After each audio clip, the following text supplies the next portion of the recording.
이미지를 가지고 있으면 성장을 했을 때 이제 긴 앞으로 이제 아이들이 공부해야 될 길이 길은데 그 안에서도 이제 즐겁게 좋은 기억을 가지고 이제 계속 해나갈 수 있는 그런 힘이 되거든요. 이제 그런 면에서 어머니께서 아이의 눈높이에 맞춰서 아이가 좋아하는 것도 아셔서 또 이렇게 딱딱 맞춰서 해주시면 그보다 더 좋은 환경이 없을 것 같아요. 네. 저는 한 가지 궁금한데 그러면 한국어는 안 하시나요?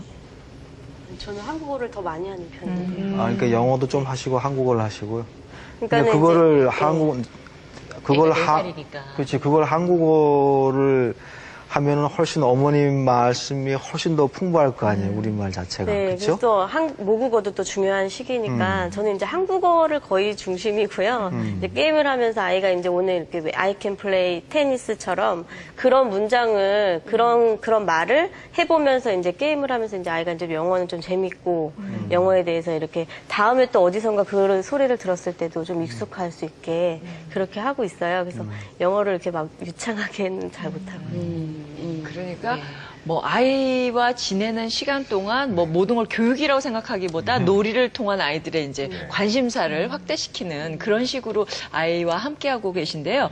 근데 저는 이런 놀이를 통한 영어 교육에 있어서 좀 주의해야 할 점도 필요하지 않을까라는 생각이 드는데 김경화 선생님 어떠세요? 그렇죠. 네, 이제 어머님 이미 경험을 통해서 다 아신 것 같아요. 이제 엄마 표현 하다 보면은 내가 이제 좋은 것들을 만들어서 아이한테 너무 잘해주고 싶은 그런 마음 때문에 이제 시간과 노력이 많이 들어가게 되고 그렇게 하다 보면 어머님들이 지치셔서 오래 못 하세요. 어머님이 이제 이걸 경험을 통해서 아셔서 이제 힘을 한번 빼고 가시는 걸 할 줄 아시게 되신 것 같아요. 영어 자체에 대해서도 내가 너무 완벽한 문장을 써야겠다, 뭐 유창하게 해야겠다 이런 부담을 좀 버리신 것 같고, 그러니까 아까 말씀하신 것처럼 이런 부담감을 조금만 이제 내려놓으시고 아이를 이제 관찰하면서 내가 이렇게 했더니 아이가 좋아하더라. 또 역으로 다른 활동을 하다가 우리 얘가 이거 좋아하네. 나중에 영어 수업할 때 한번 써봐야지. 이렇게 아이를 계속 눈을 맞추면서 관찰을 하면서 이렇게 서로 엄마 혼자 하는 게 아니라 내가 짠 해서 짜잔 이렇게 해라 라는 게 아니라 아이와 이렇게 같이 찾아가는 과정이 정말 중요한 것 같아요.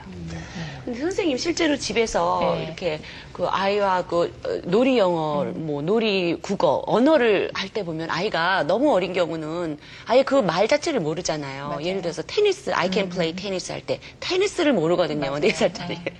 그런 경우는 영어를 가르친다 하면 그거를 한국말로 다 설명을 하고 그 다음에 영어 단어를 가르쳐야 되나요? 아니면 좀 무리가 돼도 영어로 어떻게 이렇게 테니스를 설명을 하는 그림이나 이런 걸로 해서 해야 되나요?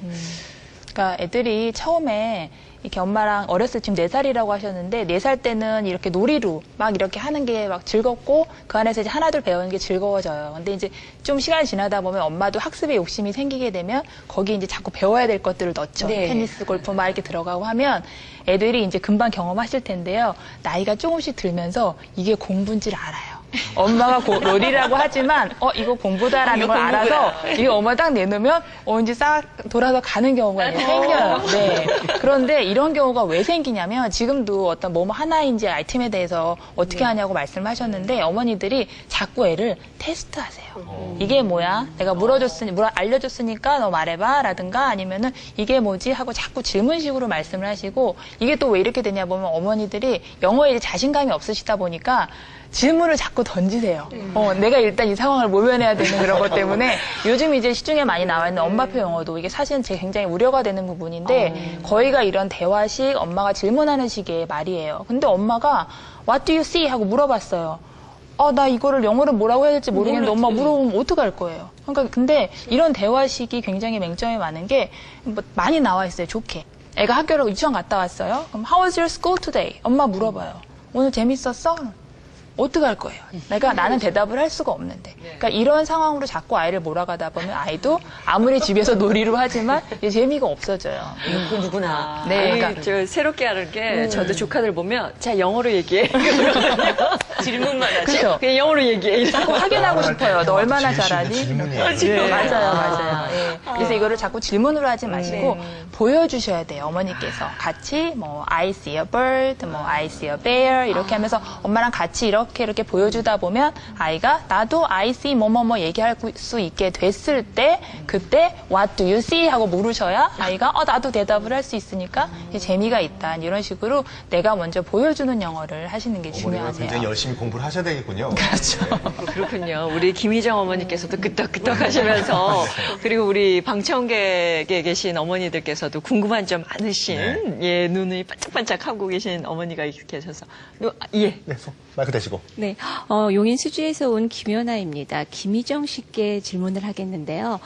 놀면서 영어를 배우는 거에 대해서 어머니 스스로 아이디어를 짜내시려면 많이 힘드시겠네요. 이런 아이디어는 혼자 짜내시는지 아니면 다른 참고할 만한 정보 사이트가 있나요? 네. 참고할 사이트가 아주 많더라고요. 근데 이제 거기서 적절하게 제가 이제 엄마와 맞는 그런 사이트를 찾아내서 하는 게 더 중요할 것 같은데요. 저는 이제 그 박현영 선생님이 운영하는 네네. 그 슈퍼맘 스토리나 아니면 송이 할머니 카페 뭐 이렇게 아니면 엄행세 블로그 뭐 이렇게 그 세 군데에서 많이 이렇게 참고하는 편이에요. 두 분 다 저희 토큰 이슈에 게스트로 나오셨죠? 네. 그러니까요. 이런 블로그를 통해서 어머니들이 좀 욕심내지 않고 조금씩 실천하시면 좋을 것 같고요. 네. 혹시 또 질문 있으신 분? 네. 마이크 대시고. 네, 부천에서 온 민숙인입니다. 김영원 선생님께 질문드리겠습니다. 놀이 방법에 따라서 아이 나이에 맞게 방법도 달라져야 할 것 같은데요. 특히 초등학생하고 유아가 달라져야 될 것 같은데 그거에 대해서 조언 좀 부탁드리겠습니다. 네, 맞아요. 이렇게 엄마들이 엄마 표현을 처음 시작하시는 시기는 주로 이제 아이가 어렸을 때 이렇게 놀이 요소가 많을 때 시작을 하세요. 그러면 이제 아이는 재밌게 놀이를 통해서 할 수가 있는데 이 점점 커가다 보면 그다음에 어떻게 해야 되지? 이제 초등 3, 4학년한테 뭐 애플 이걸 할 수는 없거든요. 그러니까 어머님들이 이제 고민을 하시게 되세요. 그러니까 아무래도 나이가 들면 아이가 이제 놀이적인 요소는 조금 빠지고요. 이제 좀 약간 게임이라든가 어떤 이게 틀을 갖춘 놀이라고 하지만 놀이의 종류에 대해서도 그런 쪽으로 많이 이제 가게 돼요. 아이들이 이제 게임의 규칙을 알아가기 때문에 뭐 예를 들면 간단한 단어 게임도 같이 엄마랑 막 이렇게 고르는 걸 했다면 이제 몸으로 하는 것이었다면 뭐 예를 들어 빙고 게임으로 바뀐다든지 이렇게 형식이 조금 이제 바뀌게 되는 그런 게 있고요. 아무래도 어머님께서 이제 어렸을 때 했던 그런 즐거운 기억이 있으면 이렇게 나중에 이게 학습지나 어떤 활동지, 워크시트 위주로 이렇게 바뀌게 돼도 아이들이 또 재밌게 즐겁게 따라와요. 그러니까 이 두 가지의 큰 차이는 유아 같은 경우는 놀이라든가 활동 자체가 이제 공부가 된다면 초등으로 가면 이제 학습 내용이 생기고 그 중에 일부를 이제 어머니께서 놀이로 하신다던가 아니면 활동으로 하셔서 이제 호기심을 계속 유지할 수 있도록 이렇게 하시면 좋으실 것 같아요. 네, 말씀 잘 들었습니다. 네. 놀이를 통해서 영어도 하고 엄마와 또 마음도 더 나눌 수 있는 좋은 기회였는데요. 우리 김희정 씨 사례 보시면서 이병민 교수님 어떻게 보셨어요? 마무리를 좀 해주신다면요. 저도 우리 집사람이 어릴 때 그런 경험이 있었으면 좋았을 텐데 아무래도 이제 지금은 유아 교육을 하셨기 때문에 아무래도 이제 자기 경험을 가지고 그 아이한테 조금 해서 유치원 단계 아이기 때문에 지금은 좀 경험이 있으시고 해서 잘 적용이 됐을 텐데 이제 초등학교는 올라간다든지 중학교 올라가면 이제 조금은 그 다른 영역이기 때문에 좀 부담이 되시겠죠. 그래서 뭐 어머님이 여러 가지 정말 그 정보도 찾아보시고 이렇게 하는 건 좋은데 사실은 우리가 교육이라는 게 전문가가 있는 거잖아요. 그렇죠? 그래서 어머님들은 좀 그런 부담에서 좀 벗어나서 그 유치원 선생님도 있고 뭐 초등학교 선생님들도 있고 중학교 선생님들도 있기 때문에 사실은 그분들이 그런 역할을 해달라고 우리가 시스템을 만들어 놓은 거니까 이제 그분들이 잘 했으면 좋겠다. 그런 생각이 듭니다. 네. 오늘 함께 해주신 김희정 씨 그리고 김경아 선생님 감사합니다. 네. 자, 그리고 또 함께 해주신 우리 이병민 교수님과 안민현 씨께도 감사 말씀드리겠습니다. 네, 고맙습니다. 감사합니다.